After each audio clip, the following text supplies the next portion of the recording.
Speaker, before I begin, I would like to acknowledge Toronto as a sacred gathering place for many Indigenous peoples of Turtle Island, and I want to recognize the long history of First Nations, Métis people and Inuit in Ontario. Mr. Speaker, we begin our remarks in this way to show respect and honour the relationships we have with Indigenous peoples. It is a part of rebuilding, or in some cases building from the very start, strong partnerships. And I say that, Speaker, because these strong partnerships are vital to what we are speaking of today. Our government is committed to partnerships. One way we demonstrate that is through the Premier's annual meetings with our Indigenous partners. Last year, Premier Wynne and I met with the Métis Nation of Ontario. At that meeting, our Premier committed to explore the development of legislation to address the unique corporate structure of the Métis Nation of Ontario. As you know, Speaker, we recently observed Louis Riel Day, a significant occasion for Métis people. I was proud to stand with the Métis Nation of Ontario to celebrate not only Louis Riel's contributions, but the contributions of the Métis Nation to Ontario's past, present and future. It is important that we acknowledge Louis Riel's contribution to building Canada and that we recognize and respect the history, culture and identity of Métis people. Ontario is lucky to have a vibrant Métis culture and language that values and celebrates diversity. And I am pleased that the Métis in Ontario are exceedingly succeeding and playing a significant role in our economy and in the fabric of this great province. The Métis Nation of Ontario has built a province-wide corporate structure to represent its over 18,000 citizens. The Métis Nation of Ontario Secretariat Act would, if passed, promote strong accountability, transparency and democratic processes for the Métis Nation of Ontario, which they have informed us are priorities for the organization. And I want to tell you a little bit more about why this legislation is important, Speaker. First off, I want to note that we worked in partnership with the Métis Nation of Ontario during the development of this legislation. The Secretariat is the corporate and administrative arm of the Métis Nation. It was incorporated to help facilitate the Métis Nation of Ontario in representing and advocating on behalf of its citizens and their communities. It is the Secretariat's unique democratic governance structure that has created the need for this legislation. Its operational realities have made it distinct from other Ontario not-for-profit corporations. So what would the legislation mean for MNO? This proposed legislation would recognize MNO's unique corporate structure within the existing provincial corporate law. It would promote stronger accountability within the Secretariat by providing tailored variations to existing corporate law. The overarching provincial corporate framework would still apply. The legislation would support MNO's democratic practice of electing its directors or councillors through province-wide ballot box elections. It would provide a framework for incorporating the local arms of the Secretariat, the Métis Community Councils, as subsidiaries subject to the proposed legislation.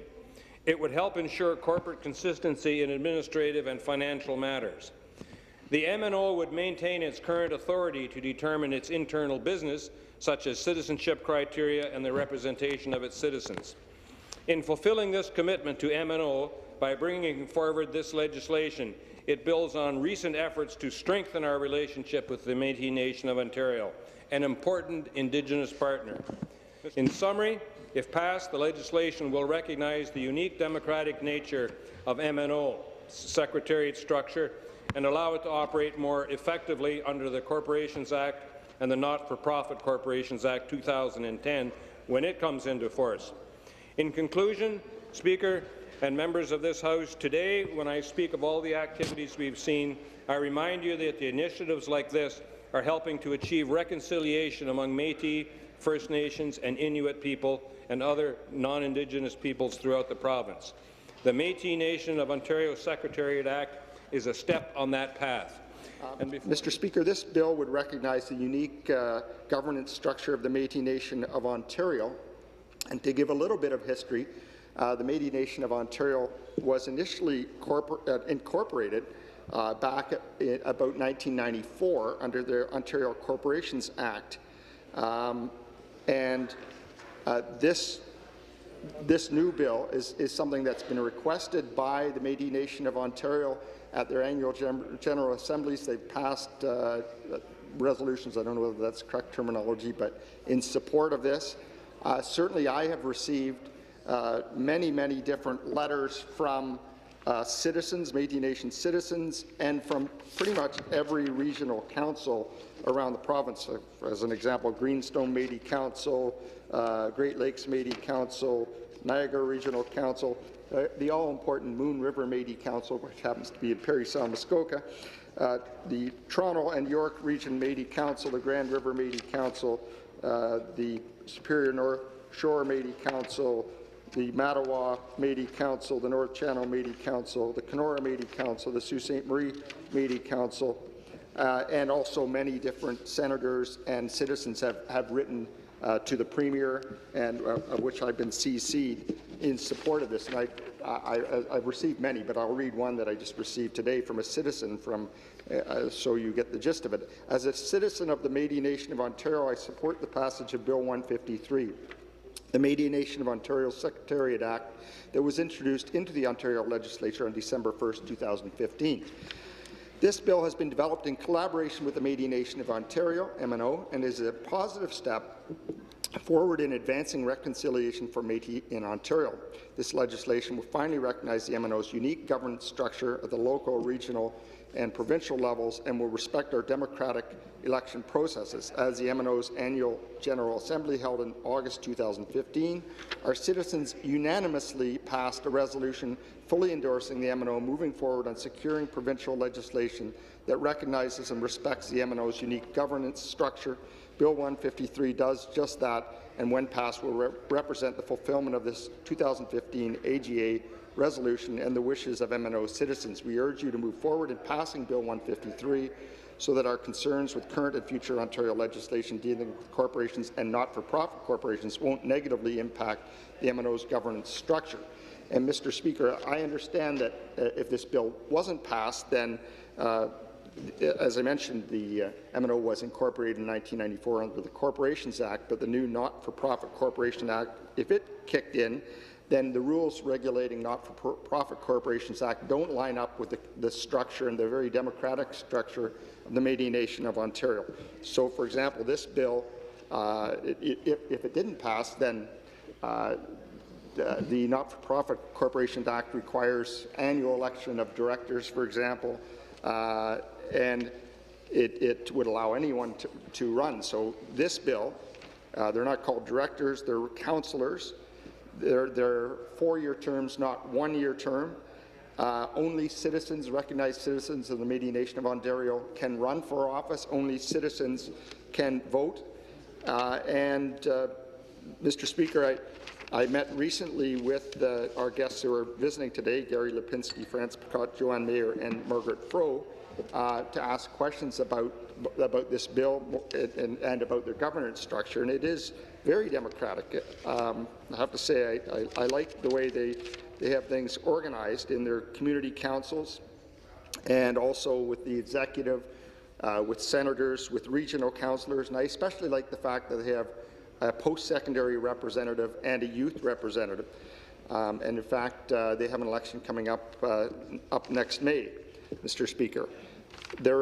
For anyone interested, they have a very informative website, both with video responses to questions specifically on this bill, and also lots of information, questions and answers for people that might have questions about the bill. And it does a really good job of explaining and answering all the various questions. So I and our party support this, and we look forward to it passing and coming into happening fairly quickly, Mr. Speaker. Speaker, there has never been a bill for the Métis Nation of Ontario in this House before. The last time we talked about the Métis Nation in this House, it was because we wanted Louis Riel to be hung. I think it's quite fitting that today we are talking about a celebration. We are talking about a victory. We are talking about something really positive that the Métis Nation of Ontario had wanted for a long time, and that is happening right here, right now. Le mot Métis. The word Métis, Du mot français from the French word mixed. In French, we say it's mixed, it's close. In French or in English, it is called Métis, and it expressed this idea of a mixture. And to me, this really is appropriate for what a Métis is. I'd like to quote from Louis Riel from 1885 when he said, "Why should we care to what degree exactly of mixture we possess European blood and Indian blood? If we feel ever so little gratitude and feel love toward one or the other, do they not constrain us to say," and this is in capital letter, "we are Métis"? And this is from Louis Riel. I think this man was a visionary, because in 2015, it still described exactly what the Métis nation, the Métis, what was called a race, is all about. Métis are people of the lands, which gives rise to their history, their tradition, and their culture. In their language, they say those lands are the Métis homelands, and those homelands are huge. They stretch from the lakes and rivers of Ontario all the way across the prairies of Canada and traverse the mountains of British Columbia and reaches into the northern territories of our beautiful country. They include the hills, the valleys, and the North Central American states. As Métis who live in their homeland, they told it to be a functional truth that the Métis are one of the Aboriginal people of America. And those words, Speaker, are very important because they talk to their rights. They talk to who they are as a nation. They are very proud of their rich heritage. They are inspired by the values, the tradition of their ancestor. The strength of the Métis society is based on democracy, freedom, fairness, equality, generosity, and justice. But above all, the Métis people cherish harmony and peace. Pretty hard to argue with this, Speaker, pretty hard. I want to come back and talk a little bit about Louis Riel. When we talk about Métis Nation and Métis people, most people associate, if they know of them at all, because lots of people don't even know they exist, Speaker, which is why it is so important that today we have an opportunity to put a few words on the record so that people know that they exist as a people, they exist as a nation. Today, with this bill, we are saying you are there, you exist, we welcome you, we recognize you, and we hope that you build on your past, you're strong of your present, and that you will be there for a long, long time to come. Thank you for being here today, and thank you for allowing us to put a few words on the record. Speaker, I'm so incredibly honored to stand today to add my voice to the debate on this topic. It's a well-established principle, Mr. Speaker, in international law that each nation should have the right to choose how they should be sovereignly ruled. They have that right to determine their own existence, to determine their own governance. That is a fundamental right, and I'm so honored that the Métis Nation, which has suffered so much injustice in this country and in this province, a community that has faced genocide, that has faced oppression, that has faced discrimination, that has faced such terrible obstacles, today, in this momentous occasion, is now able to look back on that terrible history and say with pride that we have now achieved such a momentous result today. It is truly something that invigorates me, gives me so much honor, gives me such pride to stand here today to support the Métis Nation. The Métis Nation is, in fact, a nation of people. It is a nation of people that now is moving towards a stronger established governance. The previous system did not incorporate the true realities of this community, and I'm so honored that now we're able to more accurately represent this community in such a meaningful way. It is truly such a great honor. I don't have the words to express how proud I am today. Self-governance is an important step in order to also work towards reconciliation. The harms that were suffered require two things. First, if any community suffers a harm, the first step is to recognize that harm was suffered. So that first step is to acknowledge that First Nations people, that the Métis Nation were oppressed by Canada, were oppressed in this country. The first step is to recognize that. The second step, Mr. Speaker, is to provide a solution. The solution, the permanent solution, is to ensure that the Métis Nation has the sovereign ability to self-govern. And that's what this Bill 153 is about, is to entrench that fundamental principle that once we acknowledge the harm that was done, the second step is to ensure that there is a solution to the problem, and that is to ensure that the sovereign rights of this Métis Nation are recognized, and I'm so honored that this is going on today.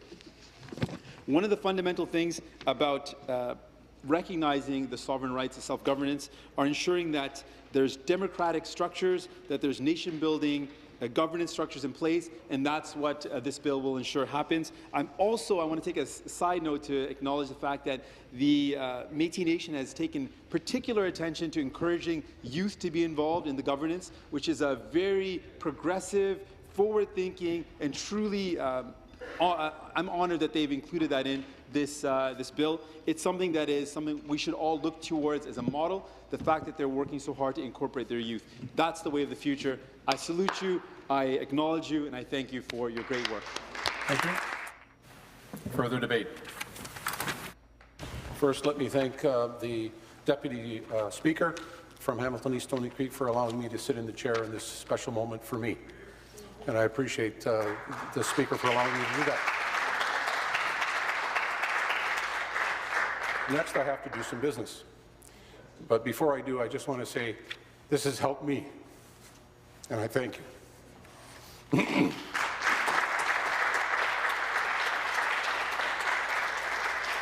I thank the leadership and the Métis Nation for embracing me, and I appreciate it very much. Mr. Zimmer has moved second reading of Bill 153, an act to recognize the corporate structure of the Métis Nation of Ontario by enacting the Métis Nation of Ontario Secretariat Act 2015. Is it the pleasure of the House the motion carried? Carried. Second reading of the bill, deuxième lecture du projet de loi. Order G153, third reading of Bill 153, an act to recognize the corporate structure of the Métis Nation of Ontario by enacting the Métis Nation of Ontario Secretariat Act 2015. Mr. Orzetti. General Affairs. Mr. Speaker, I move third reading of Bill 153, an act to recognize the corporate structure of the Métis Nation of Ontario by enacting the Métis Nation of Ontario Secretariat Act 2015. Mr. Zimmer has moved third reading of the Bill 153, an act to recognize the corporate structure of the Métis Nation of Ontario by enacting the Métis Nation of Ontario Secretariat Act 2015. Is it the pleasure of the House the motion carried? Carried. Third reading of the bill, troisième lecture, projet de loi.